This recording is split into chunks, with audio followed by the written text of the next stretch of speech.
to the gathering. To begin the day, we have a panel discussion on using digital technology to promote higher education, learning and encouraging engagement of students. And our panelists for the day are Professor Atul Khosla, founder and vice chancellor, Shulini University Solun, who will be moderating this session. Welcome, sir. Can we have a round of applause, please? It's early morning. Let's be all a little energetic. Thank you. We have Professor Rajat Moona, Director, Indian Institute of Technology, Bhilai. Welcome to the stage, sir. Next, we have Professor S.C. Garg, Pro-Chancellor, Usha Martin University, Ranchi. Welcome, sir. We would also like to welcome Professor Dr. Sanjay Gupta, Vice Chancellor, World University of Design, Haryana. Welcome, sir.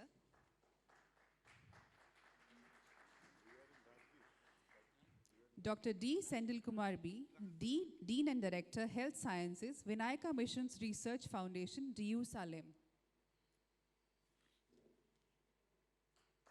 Oh, welcome, sir. And Dr. Prem Das Maheshwari, Business Director, D2L South Asia. Welcome, sir. Over to you, Professor Khosla, for the session. Thank you very much, and good morning, everyone. I think doing the first discussion is always very tough. And I've always been wondering, how to make a panel discussion interesting and exciting. So we're going to change it a bit. We're not going to talk 10 minutes and then get into a Q&A. We'd rather get into a dialogue with each one of us. So I'll request my panelists if we can get into a conversation about this wonderful topic rather than go on stage and, we'll make it conversational. I'll also request the audience to ask questions because I think that's really why we are here and we'd love to share our thoughts and ideas. So I'm not going to make any statement because the topic of digitization and disruption in higher education has been spoken about thousands of times. I think there have been millions of seminars and webinars on this topic. But what I ponder over is the fact that what's going to be the future of digitization? And I'm going to give just one small anecdote to all of you. When COVID happened, we were all very excited about digitization and online, and everyone said it's going to disrupt the world. When I look at it today, my students keep asking me, "Sir, when are we going to have offline classes? We're going to come back into the classroom." And I wonder, is online dead? Do students want to come back into the classroom? What's the future going to be? Is online going to be the leader? Is going to lead disruption? Or is just going to be an enabler? These are questions, a few questions that come to my mind. I'm very lucky to have a wonderful, wonderful panel today with us. We've got people from the engineering background, Rajat sir, very specifically over here. We've got folks from design, we've got health, sir is from health sciences. We've got someone who's actually doing online education through an LMS, that's Prem. And I think all of us have got varied experiences. So I think with that background, I'm going to ask a very simple question first to Dr. Rajat Moona. He is Director of IIT Bhilai. So what are you looking at IIT Bhilai? Do you see online becoming a major part of delivering curriculum, changing the way IIT education happened when you and I were at IIT Kanpur? Or do you see it, at least in the next few years, just supporting education?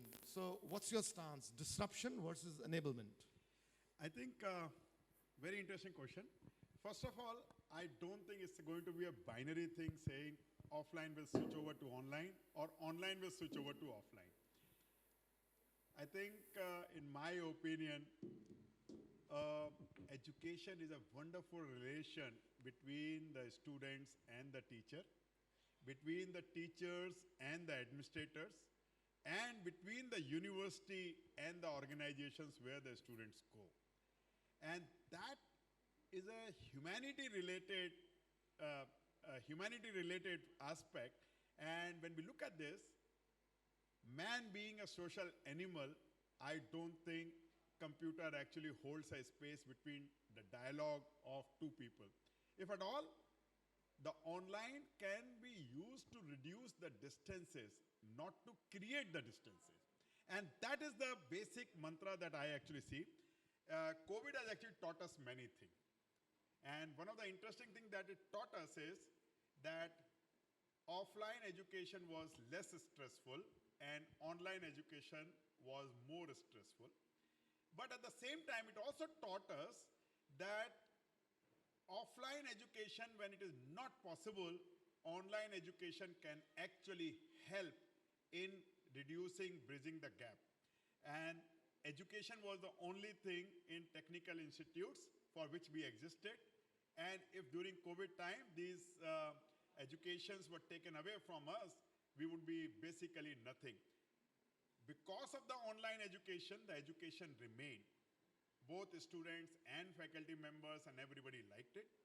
But then it became very, very stressful for everybody, both for faculty and students. Just think of a student who is living in his house, okay, and it's a 17, 18-year-old student. He is sitting in the house. Parents think that bacha ghar pe hai, so he can actually ask him to do anything and all that, okay. And in the houses, especially in the Indian houses, you don't even have a room to yourself where you can actually go and do online education. As opposed to that, a student, when he does offline education, there's a room to himself, there are books, there are colleagues, there are friends, they all discuss education, assignments and classes and all that. That is not the environment that he gets at home. And it was very, very stressful. For 6 to 7 hours in front of a computer, the eyes get strained, and people actually started complaining on that. The assignment, the rigor of education did not dampen. They needed to do all that. But then classroom education, which actually got converted to online, was only 30% of total education. 70% of education which happens because of the peer group interaction, because of the off-class interactions, that suddenly disappeared. And even when the class is going on, the mother may come and say, "Beta, can you go and get the milk from outside?" And these family questions, these family responsibilities, which a student being in the education system, in the hostels, were completely free of them, okay, suddenly became part of his life. So, offline, in my opinion, was less stressful. Online was more stressful. But does it mean that online will go away?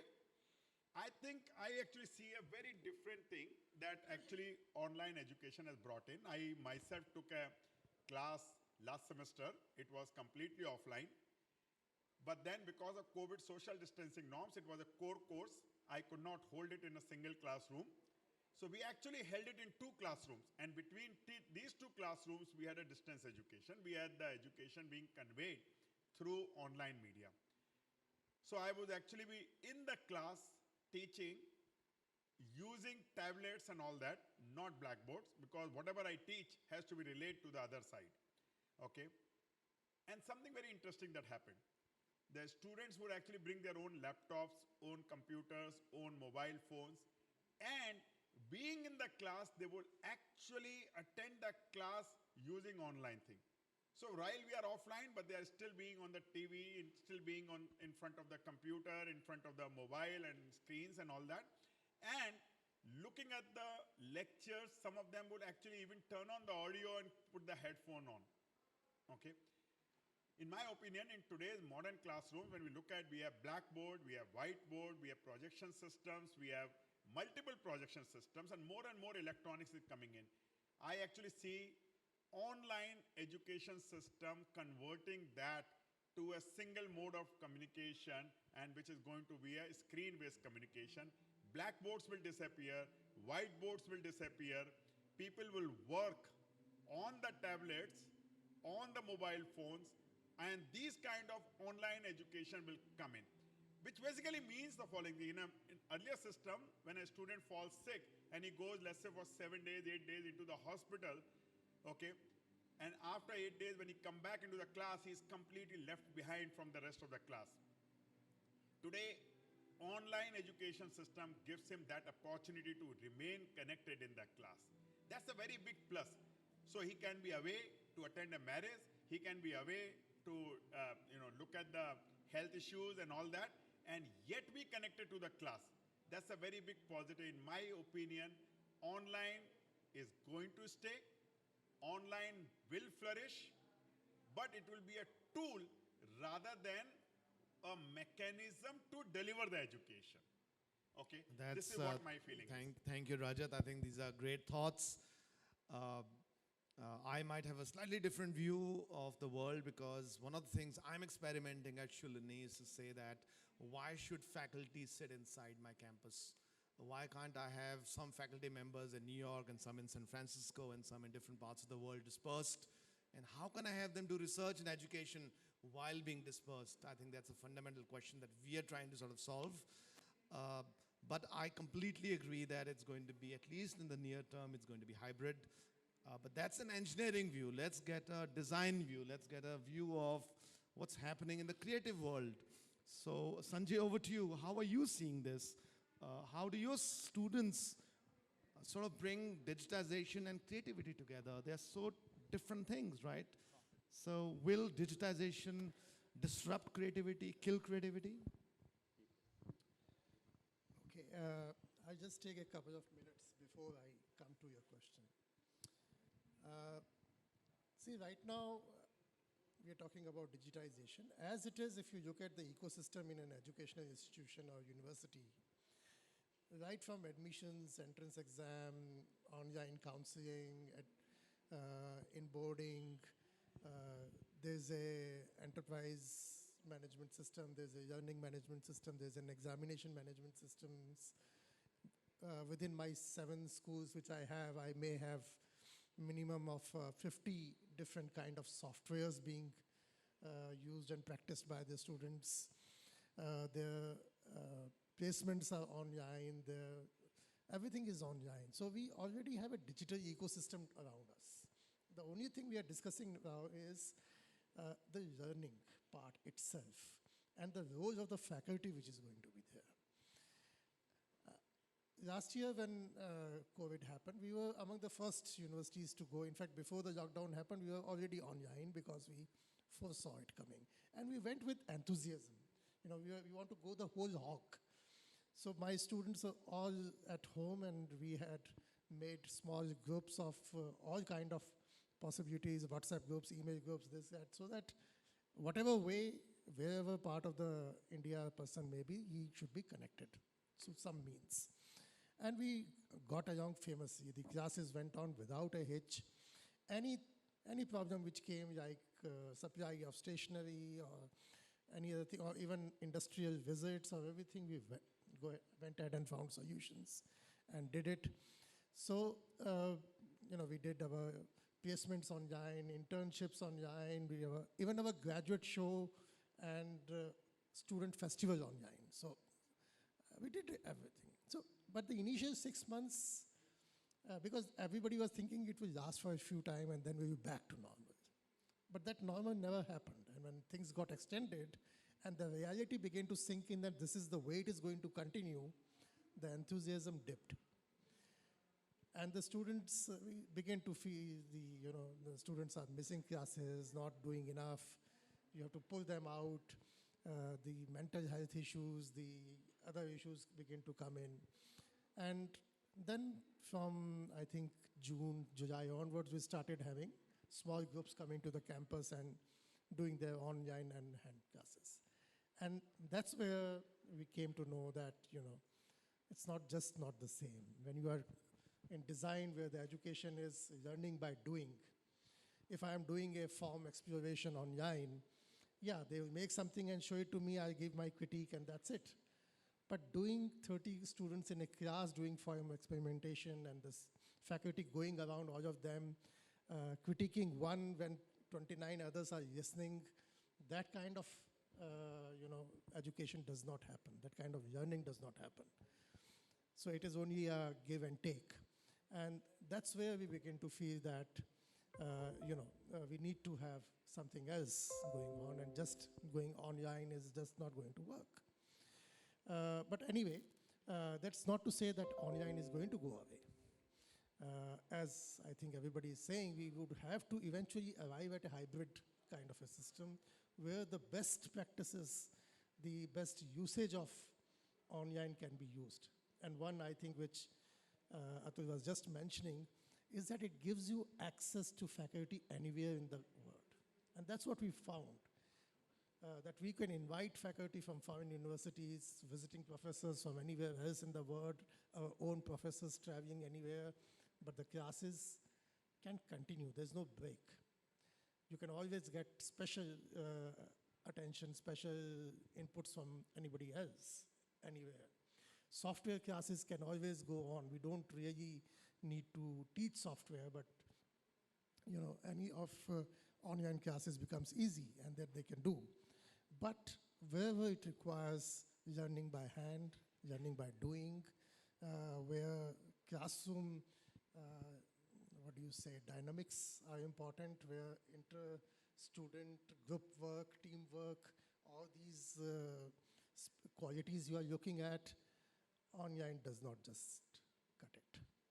So that's where, and in design education, it's all about, if you know a little bit, the first step itself is empathizing, to develop an empathy towards. So sitting remotely and talking remotely, the empathy doesn't work. So empathizing, learning and conceptualizing, carrying out your experimentation, working with various materials, coming up with solutions, exploring about yourself in your laboratories and other things. All that requires a physical presence. It requires a group dynamics. It requires the faculty and your colleagues to be there. And that's where we feel that online didn't really work, even though we had tried the best we could have and went all the way. It did serve the purpose. It did carry on the student along, but it wasn't just the right thing. Thank you very much, Sanjay. My belief, and I've spoken about it many, many times in the past, even before COVID happened, is that the world of what I call big fat universities, large campuses, and excuse me, sir, I know IITs love large campuses, is going to go away. There's a reason why we used to have large universities like Oxford or Nalanda, because you need lots of people to come together to create ideas. But do you really need those large campuses today? I would have loved, a campus inside the Chandni Chowk, for example, hundreds of buildings together, just like Oxford, rather than create an isolated campus somewhere in a village. Networking and interaction of people creates new ideas and new knowledge. And the internet and digitization gives us new tools to make that happen. I'm going to now ask Professor Garg to sort of come in. And I'm going to ask a very direct question to you, sir. Talk about one disruptive idea that you've implemented at your university. We've heard so much about Usha Martin. You're doing some wonderful work. But one thing that really, really you think is exceptional that some of us have missed out. Over to you, sir. Thank you. Thank you, sir. As far as Usha Martin University is concerned, we practiced online learning even before COVID forced us to do it. Because the university had prepared the Moodle-based LMS, and the faculty as well as the students are provided access to the LMS-based learning, where quizzes, questions, and problems are posted every day, and they are responded to by the faculty as well as the students. That is one thing that we really developed expertise. But I have one important thing that I noticed during these years is that the mindset of the teachers is difficult to change. All said and done, in spite of the fact that most of them took classes through online, shifted from Blackboard to the screen, provided them PPTs to the students, references to the students, and also the recording of their lectures to every student. The moment it was, one important thing that really was missed was the hands-on practice. Say in programs like physiotherapy, You can't teach everything by theoretical considerations. Unless students learn how to do it, there was a problem. In science courses, in engineering programs, so those labs, although we designed a virtual lab for conducting certain experiments, but we found that students always relished being in the class, and the teachers also relished. Therefore, there was a sort of framework, that mindset, that only teaching can be done in the face-to-face mode was something that was really felt by us, and we tried to overcome this by organizing faculty development programs at very regular times, and give them appreciation for the online-based learning. It is very true that online learning provides us access all over the globe, provided the students have access to the internet. But in a country like India, where you would agree with me that in the far-flung areas of the country where there are disruptions of electricity, there are disruptions of access of internet, this became a real handicap as far as we are concerned. We found that almost 50% of our students were devoid of this particular benefit, and they had to be really sent the notes by physical terms so that they could follow up with the students. So that is one handicap, that unless we are able to provide the facility and create facilities at each and every institution, maybe it is not possible to practice it. Though in principle, this is the way we should move forward. Thank you, sir. It brings a very interesting thought in my mind, which was about student experience. I think so far all of you have spoken about student experience. And the fundamental question I keep asking myself is, did God tell us that a degree has to be 4 years and it has to be 4 years continuously in college? Why can't we start breaking the box of education? Why can't we say, okay, 1 year you get the experience in college, another year you get the experience in another college. I think that's what the new credit bank system of NAP is going to talk about. Go out into industry, get that another 6 months. So can we start fundamentally rethinking how we deliver education? And that's a thought in my mind as I start thinking about the future of education. Yes, there is a huge value of being on campus, but can we do it differently the way we have done it in the past? I think one of the things we have missed out today in our discussion so far is research. If you look at higher ed, research, extension, and education are the three parts of any high-quality higher education institution, especially research and education. So let me go to my next speaker, Dr. Senthil, and ask him, what's your experience around, has digitization helped you in your research activities? Do you think the way research happens is going to change in the world? And then I'm going to give my views on this, but I think it's an interesting question because we only normally talk about learning and not about research, which is also a very important part of a higher ed institution. Over to you, sir. It's a good question, sir. First of all, I'm Dr. Senthil. I'm Dean and Director of Health Sciences, Vinayak Mission Research Foundation. Probably the question suits us very well because we concentrate more on research. Being Health Sciences University, we have 4 medical colleges across Tamil Nadu. First, let me put what exactly we did during this COVID-19 pandemic. As everyone said, we have also started the LMS platform, Learning Management System. We have incorporated Microsoft Team Learning, where you can give all e-learning content and modules. Everything will be there in that platform. The students can learn anytime, quizzes, assignments, and even the classroom, even for the what are the portions and PowerPoint details of the faculties, everything the students can go through anytime, which is open mode. And we have trained our faculties through a lot of faculty development programs in developing the e-learning content and how to develop the content, how to upload the content, all those things. Like we have done e-learning training also. And as sir said, like no, bringing not only the available faculty in the campus, we have invited the visiting faculties from the all over the globe. I think this, importance of digital education, online education is, and during this COVID-19 pandemic, where I think everyone can accept that, because uh, bringing them offline mode, in the sense like bringing them to India and making them to present, making them to give a lecture. It's a quite costliest event, where you can bring all the faculties across the globe, and you can bring them in an online mode, and you can ask them to share their views.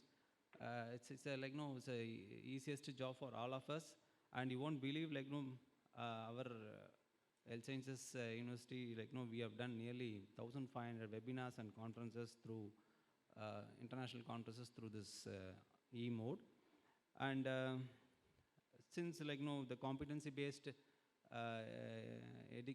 education for medical as well as for the all adult sciences streams, like no, and CBCS pattern, like no, choice based credit system, where the students can choose their choice.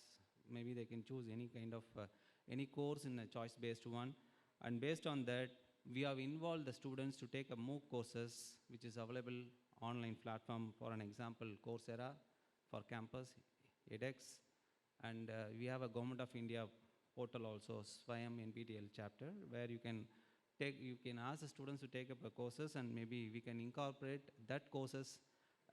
We have asked the students to take up a courses, we have choose one courses, we have asked the students to take up the courses relevant to their field.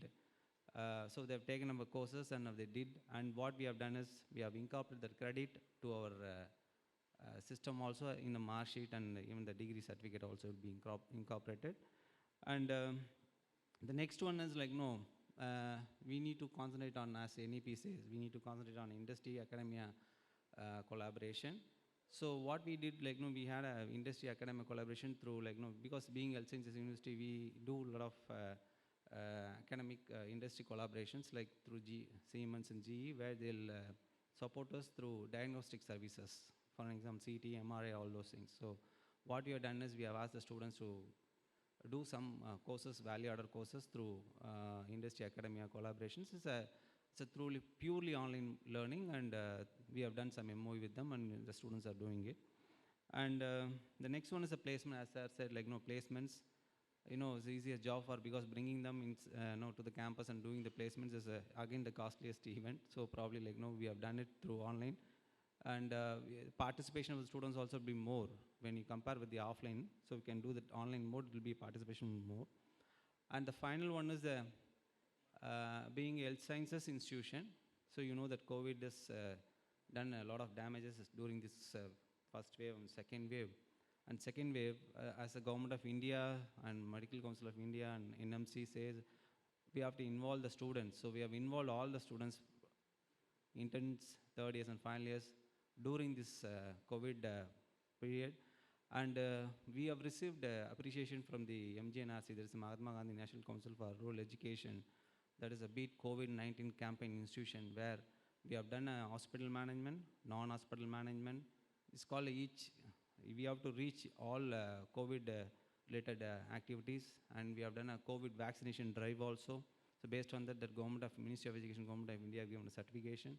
So we have, our students have done an excellent job during this COVID-19, and so even the practical training, the clinical training is not missed out during this time. Finally, about the research,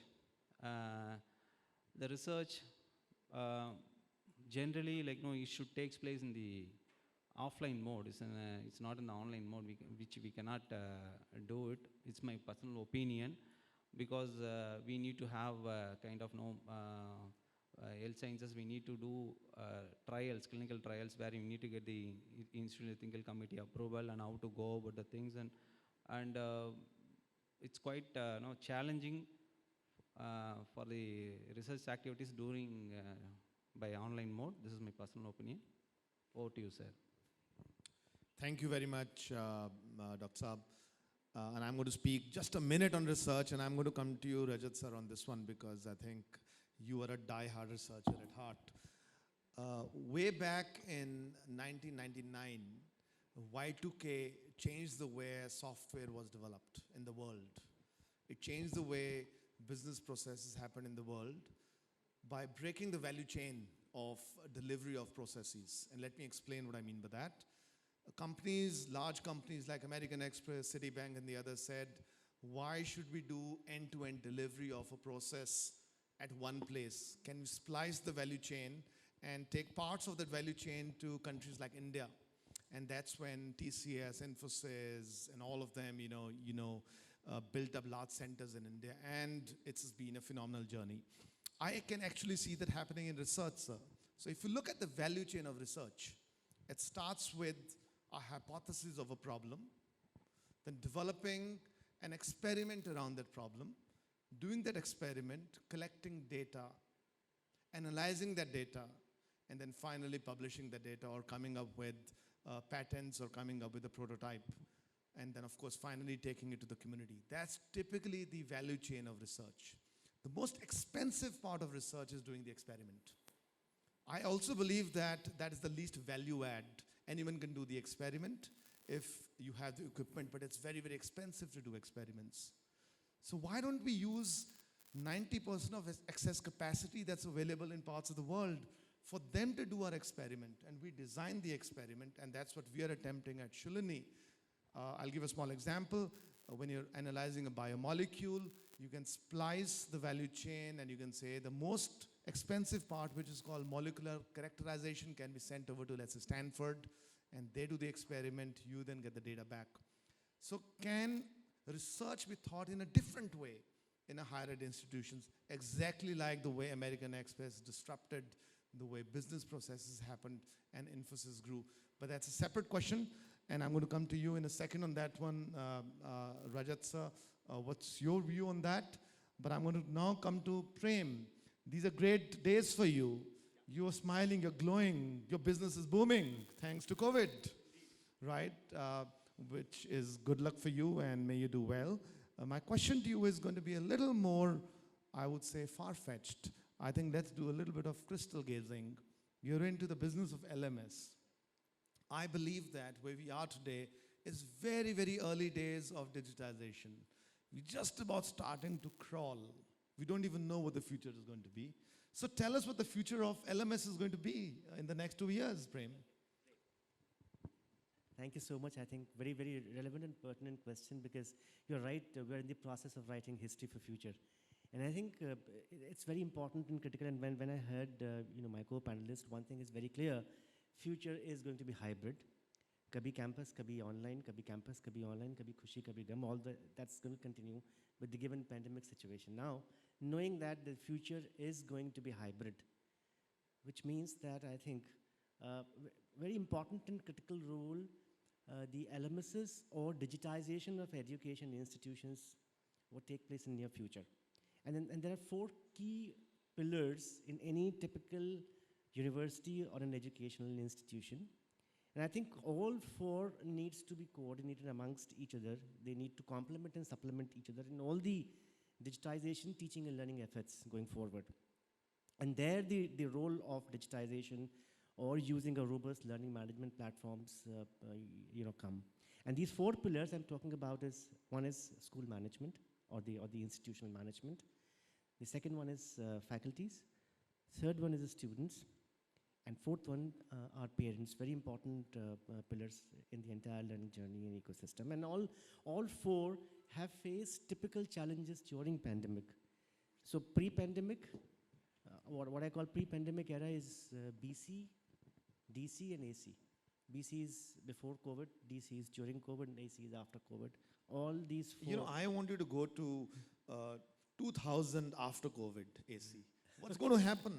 So 10 years down the line. That's what we are interested in. Absolutely. So I think the challenges that we faced during COVID and now, in current scenario, are forcing us to adapt technology, which is carrying engagement of these 4 pillars and complementing the entire teaching and learning efforts together using technology and technological platforms. Because what it does is that it takes away a lot of mundane activities, routine, mundane administrative jobs, which the teaching faculties and institutions were involved thus far Because, I've seen teachers in universities and institutions wasting their time in calculating Excel sheets, grades, correcting, assignments and assessments. Everything is now getting digitized, and that's the beauty of using technology henceforth in next decade or so. Now, one of the challenges that faculties have been facing in your institutions is creation of content and co-creation of content. Because every set of students, every section of student, every batch of student year on year are different and they have different requirements. The students who are studying in our institutions were born in late 90s or early 2000s, which means that when they started understanding the world around them, they understood technology, they understood Android and iPhones. Now, having these kind of students to teach, one of the greatest challenge teachers have is to create dynamic teaching content. And dynamic content would mean that the existing content needs to be complemented, supplemented with large number of digital resources, including YouTube videos, research papers, a lot of new nuances. All that needs to be done with respect to the classes they're teaching, and that ability can be provided to the teachers and faculties using technological platforms, because it helps them to create, co-create, add, delete, modify, manipulate the content the way they like, without the help of an IT person. Now that's very important and critical, because they feel challenged if they have to change a little bit here and there. This is one. So teachers love using learning management technology because little training and they can now then they create their own content. The second important aspect, I think, before this panel we were discussing about assessments. That is again a very, very big challenge in all our universities. Digitizing assessments using learning management systems and platforms also helps universities and faculties take up a lot of load. So creating question banks, using multiple choice questions the way you like, using long answer, short answer, fill in the blanks, true, false, variety of built-in templates are available on the platform, and teachers and faculties can use those templates and use it. Sandil sir was talking about competency-based medical education. Now that's also part of the new education policy going forward. In future, I think all the institutions, all the universities would need to use competency-based education, which means every course, every subject would have predefined competencies related to it. And you would need to track each and every student's individualized and personalized competency enhancements as they move forward in the learning journey of the learning ecosystem. Now, manually tracking competencies is next to impossible given the kind of population of students that we have both online and offline. Therefore, what needs to be done is to digitize those competencies, A, B, link those competencies to the existing content, C, link those competencies to the assessments, so that each and every individual's learning journey can track the competency enhancement he or she has gone through, A, B. Also enable the institutions, the top management of the institutions, to identify the competency gaps. Also identify at-risk students and take corrective actions using artificial intelligence-led tools available on the learning platform. And fourth and most important thing is data analytics. Future is about data analytics. All the previous students you've had in your institutions, the current pedigree of students that you have currently studying in your institutions, and the future students, all needs to be on the data platform. You should have the capability and capacity to actually be vigilant and use immense amount of deep data analytics to find out how these students are performing, what are the expectations, what are the kind of jobs industry is looking at, and then linking those expected competencies which the industry is looking at with the amount of teaching and learning methodologies. You were talking about research. I think a major role has to be played in research. A lot of things are getting digitized, a lot of experimental tools are getting digitized. Use that technology in future, reduce your mundane administrative work, and focus more on teaching and learning. Let me ask you a question that I've always wondered. We are still using the same devices, a phone or a laptop. Do you think there are going to be education-specific devices coming up? Yes, they're already there. A lot of research has already happened. A lot of softwares, apps have already been developed, and even the hardware is getting attuned to those software devices. Yes, absolutely. I think teacher-specific devices, assessment-specific devices, face recognitions, proctoring devices, proctoring softwares, large number of such aided technologies will be the part of teaching and learning methodology in all the institutions. I think that's definitely. How many years, Prem? Another 2 years, 3 years? No, right now. Right But that's now. still very early Oh, days, yeah. right? See, I think pandemic has preponed large number of things. I mean, our mindset, change management has taken place very quickly.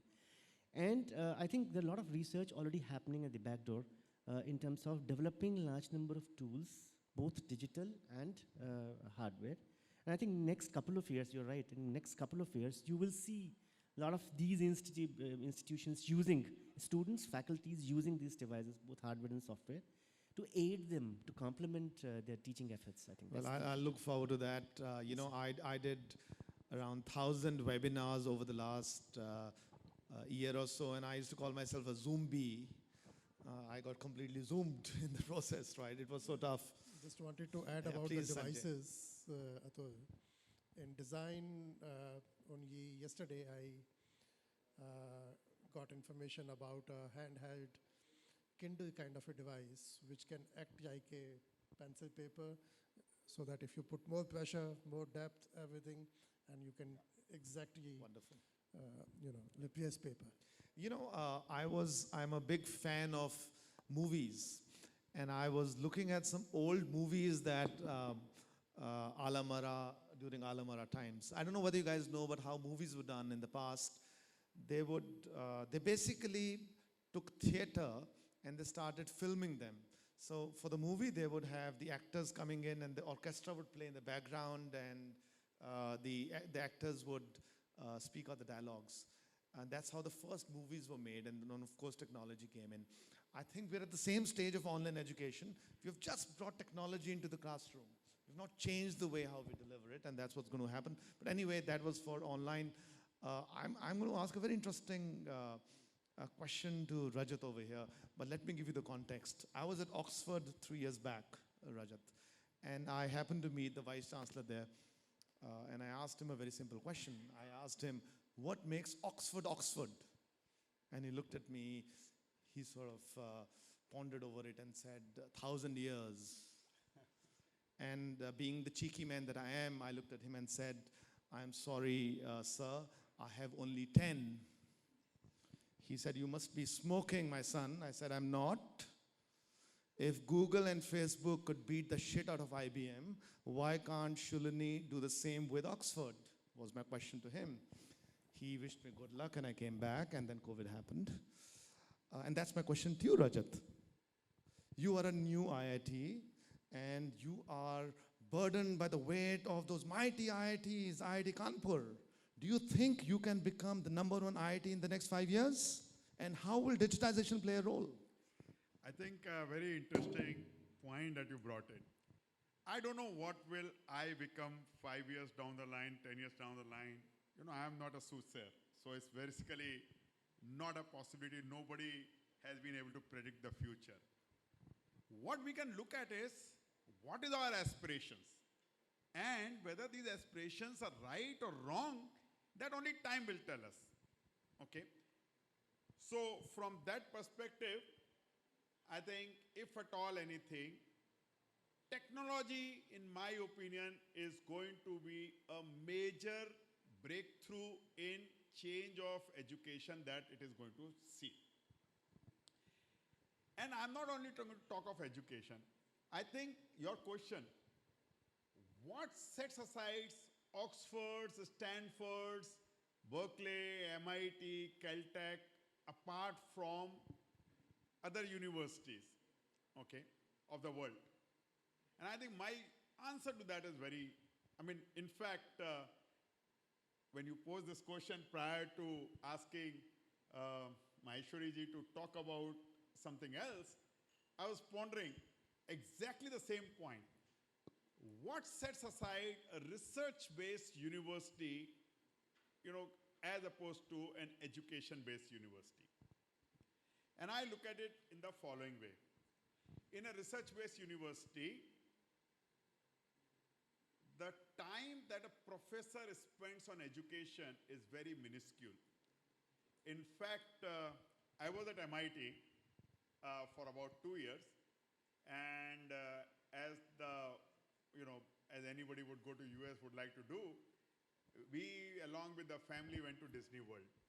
And while I was registering for that, and I wrote my address, okay, so the receptionist said, oh, so you are from MIT? I say, yes. So I say, oh, that's very nice to meet you and all that. But I said, what is so nice about it? So she said, this is the Makkah Medina of the education. And then I said, no, that's not really true. Okay, because if you just look at the education, I'm sure any other university is imparting the education in the same way. Whether it's IIT or Stanford or Berkeley or Fudan or Hong Kong University of Science and Technology or anybody else, is probably imparting the education exactly in the same way. If at all, we at IIT teach only 3 lectures in a week. 3 lectures in a week, that's a very small amount of education.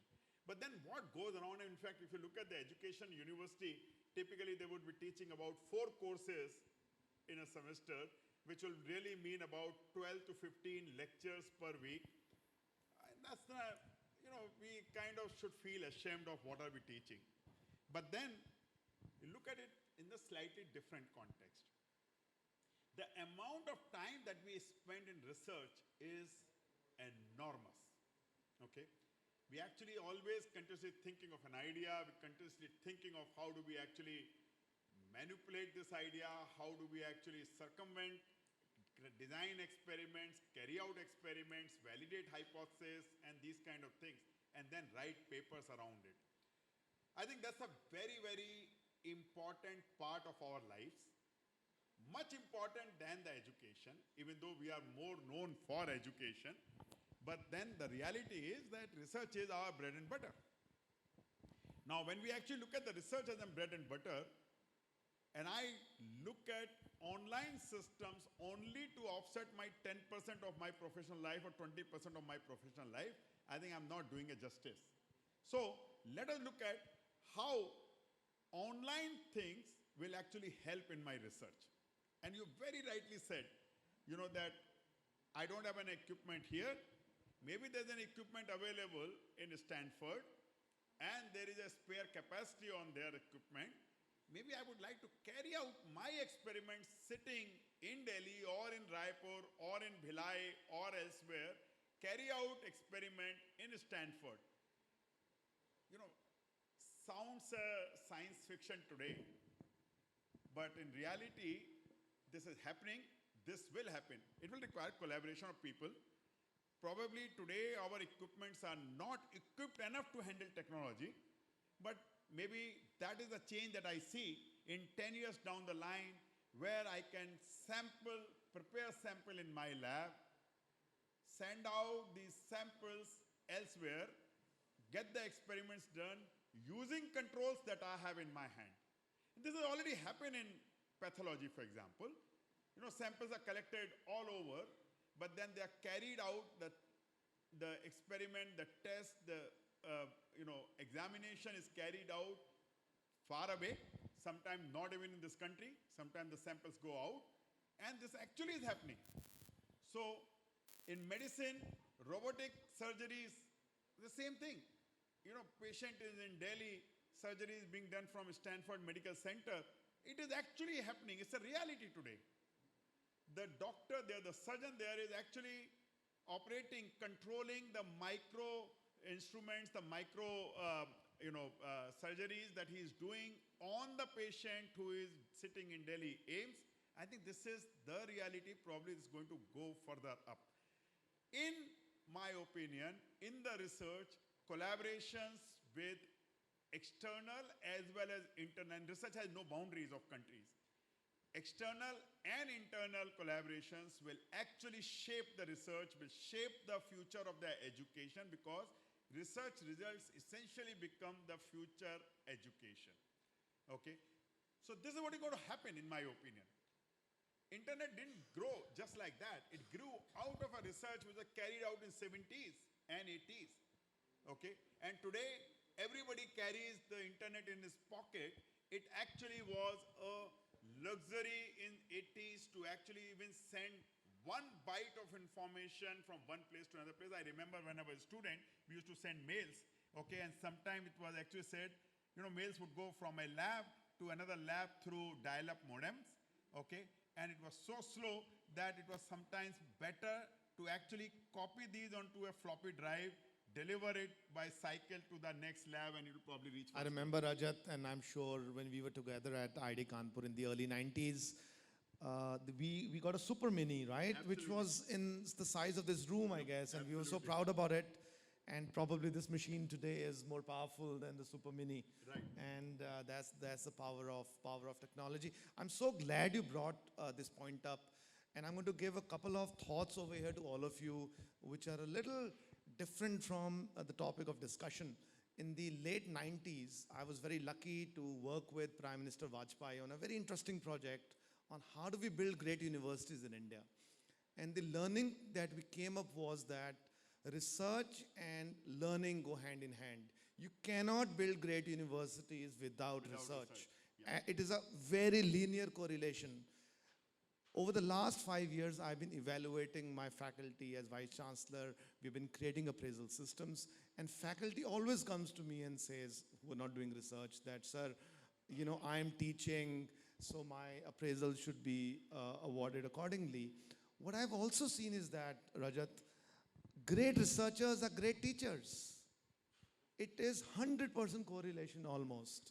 That people who do great research end up becoming great teachers, need not be vice versa.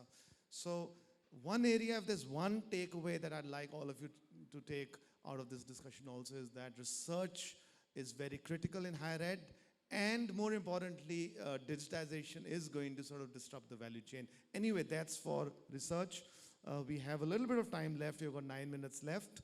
What I'm going to do is ask each one of the panelists to talk about one disruptive idea, one idea that we believe will change your life as academicians. So I'll start with Sanjay, and I'll go, then go with Professor Garg, and then with you, Senthil. So one disruptive idea.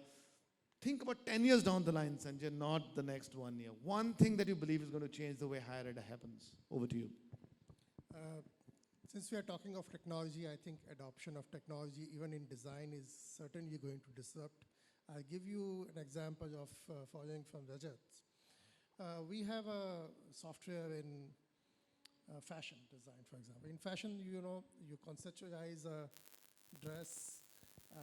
It has to be made from a fabric, which is a two-dimensional piece of a very soft and drapable material, which has to be cut into patterns so that it can be made into a 3D envelope for the human body.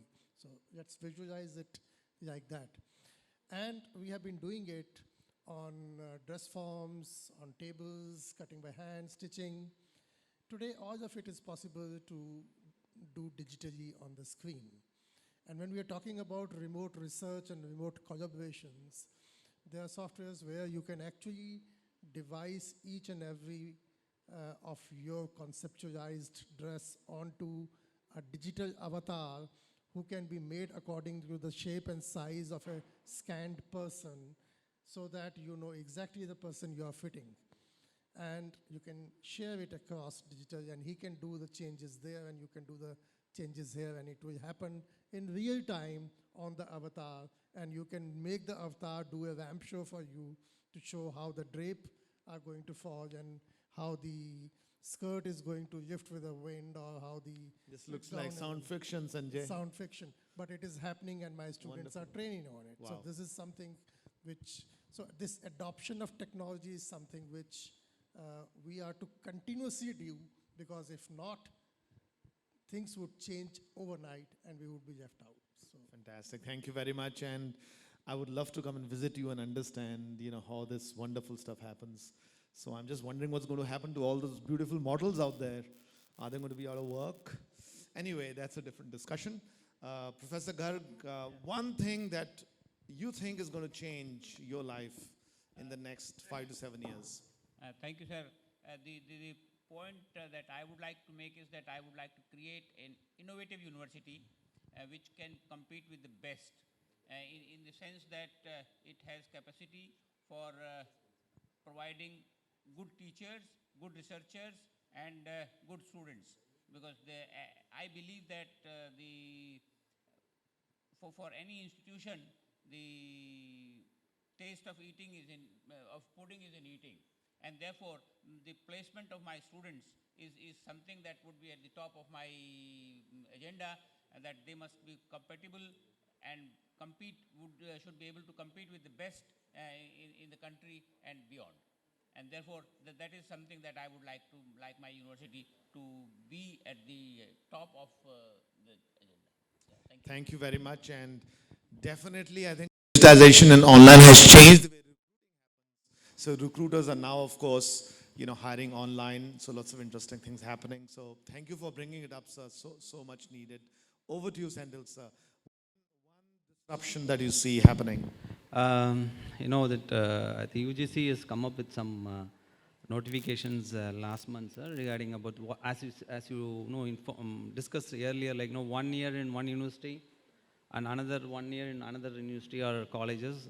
And the UGC has come up with the industry academia collaborations where it's called apprenticeship training, where the students can enroll separately that bachelor program, where the students can do 1 year in one university, 1 year they can do it in industry, or maybe they can split up the course into each semesters. They can do that, so that even the Government of India is coming up with a lot of ideas related to your views. So probably we can take up that. I think we are going to soon we are going to implement that apprenticeship training in our university also. Thank you. Thank you, Senthil. I think Rajat wanted to speak something. Rajat, to you. I think one disruptive thing that will happen in time to come, in my opinion, is evaluations through exams will disappear. No exams. Evaluation will happen. And I think examination is one thing which is unnecessary able to do the evaluation of students. Okay? If you ask any teacher in the classroom and ask him, rank your students, without taking an exam, he will be able to rank it. Okay? And I think this is what is going to happen. In time to come, examinations will disappear, because examinations are one thing which cannot be conducted in a fair manner using online system. Wonderful. That's the type of thought I love. Disruptive. Prem, one disruptive thought. Really, you have to make it disruptive. You're the technology guy here, No, okay? absolutely. I think what Professor said, what I think is portable assessments. That's going to be disruptive. Portable assessment is that if I'm traveling in a metro, I'm able to take the assessments anywhere, any time. And that can only happen if technology is properly used, where technology can help you create different varieties of assessments which can be taken up by students anywhere. Right. Traveling in the aircraft or metro or even a bus, anywhere, any place across the globe, you're able to take portable assessments. That's going to happen. Thank you very much, Prem. I'm going to sum it up by going back 50,000 years. 50,000 years ago, man discovered fire. It changed human beings. We then discovered the wheel. We then discovered metal. Then the Industrial Revolution changed the way human beings lived and worked. And now it's about digitization and, of course, energy. But the topic is not energy today. Digitization will change the way human beings live. I would like to make a bold statement. I don't think we know how digitization will change us. I don't think we know how digitization will change the world of higher education. Having said that, we all need to take steps. We all need to start moving in the direction of digitization online, so that when that big disruption happens, we can actually piggyback on that big disruption and not be left out. We do not want to be the India of the medieval ages that missed out on the Industrial Revolution.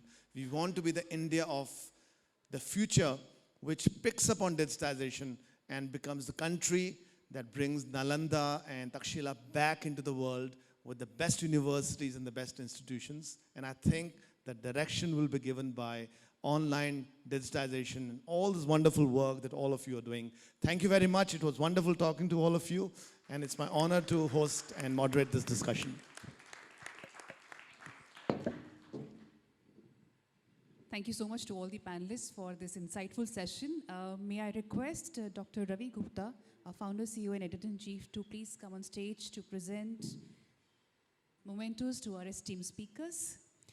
Professor Atul Khosla, founder and vice chancellor, Shulin University, Solan, Thank you, sir, for your wonderful moderation of this morning session on day 2.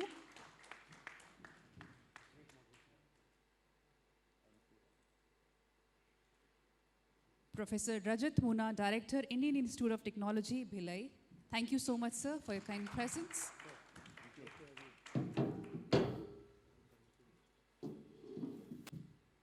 Professor S.C. Garg, Pro-Chancellor, Usha Martin University, Ranchi. Thank you so much, sir, for joining us. Can we have a huge round of applause, please? Professor Dr. Sanjay Gupta, Vice Chancellor, World University of Design, Haryana. Thank you so much, sir.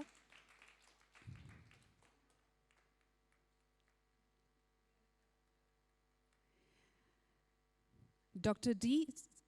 Sendil Kumar, Dean and Director, Health Sciences, Vinayaka Missions Research Foundation, DU Salem. Thank you so much, sir.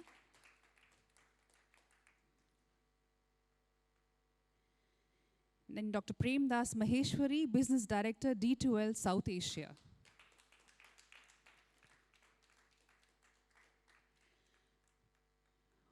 We also have the World Education Summit Award for Excellence in Community Outreach, and this is being given to Vinayaka Mission Research Foundation, DU Salem. May I request Professor Rajat Muna to present this award, please?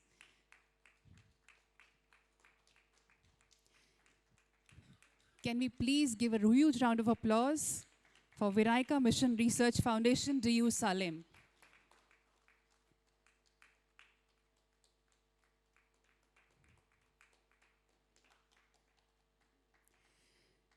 Thank you to all the panelists for this wonderful morning session.